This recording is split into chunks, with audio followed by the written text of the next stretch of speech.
Cette semaine, j'aimerais vous raconter une belle histoire de Shabbat et la dédier à tous les juifs francophones qu'on a rencontrés semaine dernière à Hadera, dans le nord d'Israël.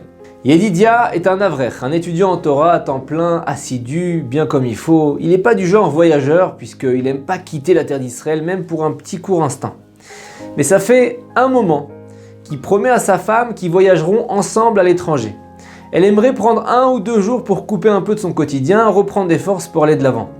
Il a dû voyager en Hongrie avec des amis récemment. Ils sont allés pèleriner la tombe de Rabbi Shayale de Krestir pour demander une délivrance pour un ami proche. Et dès qu'ils sont revenus, la délivrance a été immédiate. En rentrant de ce voyage, cet avrère, ce jeune étudiant en Torah, s'est dit qu'il serait peut-être temps de partir quelques jours avec sa femme. Il lui dit « Ma chère épouse, je te propose que nous fassions un voyage de 2 jours à l'étranger et au lieu de perdre du temps dans un endroit que nous ne connaissons pas, on ira là où j'ai été récemment.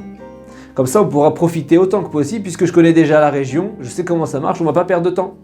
On va atterrir à midi, on va directement prier sur la tombe du Rav et ensuite on retourne à Budapest pour dormir dans un hôtel et nous pourrons encore rester 1 jour et demi pour voyager à travers la Hongrie. » Son épouse est heureuse, enchantée par ce programme, elle aimerait beaucoup voyager avec son frère Yitzhak et sa femme. Et elle lui dit « Avec plaisir ma femme », Yedidia les appelle et ils acceptent eux aussi immédiatement, enchantés par le programme. Yedidia a planifié le voyage de A à Z, il a réservé les vols, l'hôtel, la voiture de location, il a payé d'avance, il a simplement demandé à son beau-frère Yitzhak de venir avec sa carte internationale pour la caution. Ils arrivent à Budapest, ils prennent la direction des sociétés de location de voitures, il y a quelques personnes devant eux, quand leur tour arrive, Yedidia donne le formulaire rempli déjà, et il remarque que l'employé, qui paraissait jusqu'ici très gentil avec les précédents clients, se met soudainement sur ses gardes. Elle prend le temps de lire en détail le dossier d'Yedidia comme si elle essayait de trouver une faille. Elle n'a rien trouvé, elle commence la saisie de la commande, puis elle demande une carte de crédit pour la caution. Son beau-frère Yitzhak était déjà prévenu, il donne sa carte et les yeux de l'employé s'illuminent. Elle dit « Il faut que la carte bleue soit au nom de celui qui a fait la réservation, monsieur. En plus, regardez, elle est fissurée, donc elle ne passera pas. » Yedidia lui dit que cette fissure n'empêche pas le paiement, c'est pas vraiment grand chose. Elle peut essayer de passer la carte. L'employé refuse, elle veut rien savoir. Yedidia utilise un traducteur pour communiquer avec elle, donc c'est compliqué. Et il lui écrit de mettre son beau-frère en conducteur supplémentaire. Mais elle répond que c'est pas une solution, la carte doit être au nom de celui qui a fait la réservation. Entre-temps, tout le terminal commence à se vider. Yedidia comprend que l'employé de réservation sera intraitable. Il décide donc de tenter une autre approche et il lui dit « Voilà madame, je vais faire une nouvelle réservation, tout recommencer depuis le début et on va la faire donc au nom de mon beau-frère qui a lui la carte Visa. » Elle lui dit « Monsieur, vous ne pouvez pas passer une nouvelle commande, si vous voulez, en tout cas ce sera que demain. » Ça ne m'arrange pas du tout, il lui répond « Je suis là que pour 2 jours, qu'est-ce qui empêche de faire la réservation maintenant ?» Et là il comprend bien vite devant le mutisme de l'employé qu'il n'y a aucune logique à tout ça. L'employé a tout fait pour bloquer la réservation. Et donc là, il se résigne et il essaye de voir maintenant avec les 5 autres compagnies de location, mais toutes les voitures sont louées. Et il aperçoit une personne rendre ses clés, mais il s'avère que la voiture en question est très petite. Ils ne vont pas pouvoir rentrer à 4 avec les bagages à l'intérieur. Yitzhak, son beau-frère, lui propose de prendre une voiture au centre-ville, mais s'ils font ça, ils n'auront pas le temps d'aller sur la tombe de Rabbi Shayale pour lequel ils sont venus. Au bout d'1 heure et quart, Yedidia décide de faire tout ce qu'un juif fait quand il est dos au mur.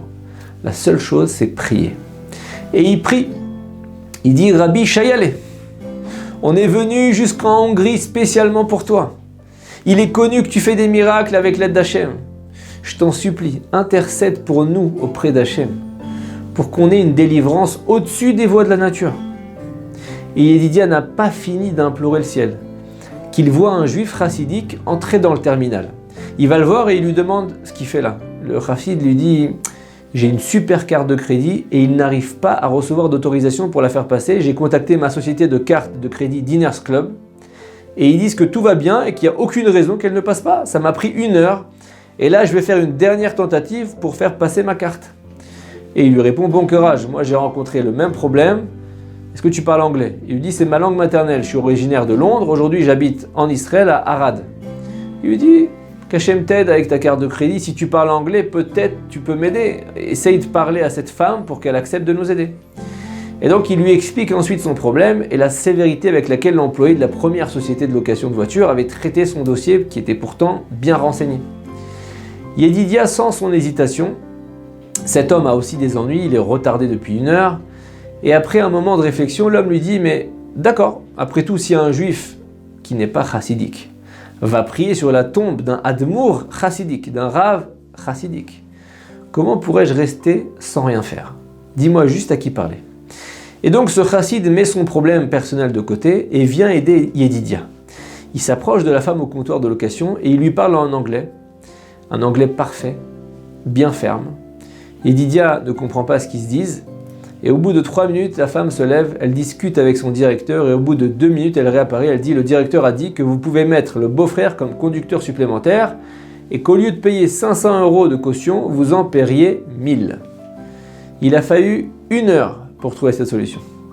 Son beau-frère Yitzhak n'a pas de voiture en Israël et pourtant, sans vraiment y penser, il a pris avec lui son permis. Ils remplissent les formulaires, puis Yitzhak dit à Yedidia un peu inquiet « Écoute, j'ai demandé à la banque un découvert de 600 € seulement, j'espère que les 1000 € vont passer. » La femme passe la carte, Yedidia et Yitzhak ferment les yeux, l'appareil est silencieux, quelques secondes s'écoulent, ça semble interminable et soudain, une feuille sort, la réservation est confirmée. Yedidia reçoit la clé et par politesse, il reste avec le juif chassidique qui s'approche du comptoir et donne sa carte. Il tente sa dernière chance. 10 secondes de stress et voilà, sa carte passe elle aussi. Et là, il n'en revient pas, il dit à Yedidia « Écoute, je comprends rien de ce qui s'est passé ici. J'ai essayé de faire passer la carte au moins 5 fois, elle n'a pas marché. Comment ça se fait que soudainement, elle marche comme ça d'un coup ?» Il lui répond « Tu sais, moi je comprends très bien ce qui s'est passé, je vais t'expliquer. En réalité, ta carte fonctionne parfaitement. Rabbi Shayaleh, que tu vas aller visiter tout à l'heure sur sa tombe, a empêché ta carte de fonctionner pour te donner le mérite de m'aider, pour que je puisse moi aussi aller le voir. » Et là, ils sont très émus et ils se prennent dans les bras. Ils se dirigent ensemble vers les voitures. Le juif chassid saisit dans l'application de GPS la destination souhaitée, c'est-à-dire Krestir, la ville où repose Rabbi Shayaleh. Et soudain, il pousse un cri. En effet, le GPS annonce 3h30 de route. C'est un énorme trajet, surtout après la fatigue du voyage et l'émotion de l'arrivée. Et là, il se sent découragé. Yedidia, qui est venu 2 mois plus tôt, le rassure et il lui dit d'aller dans les paramètres de l'application. Le chassid lui explique qu'il ne sait pas du tout comment ça marche.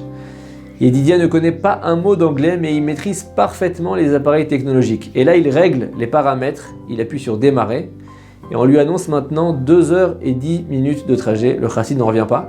Il vient de gagner 1h15 de trajet. Et là, Yedidia lui dit « Reb Shayaleh t'a pris 1h15 avec ta carte qui ne marchait pas, juste pour m'aider.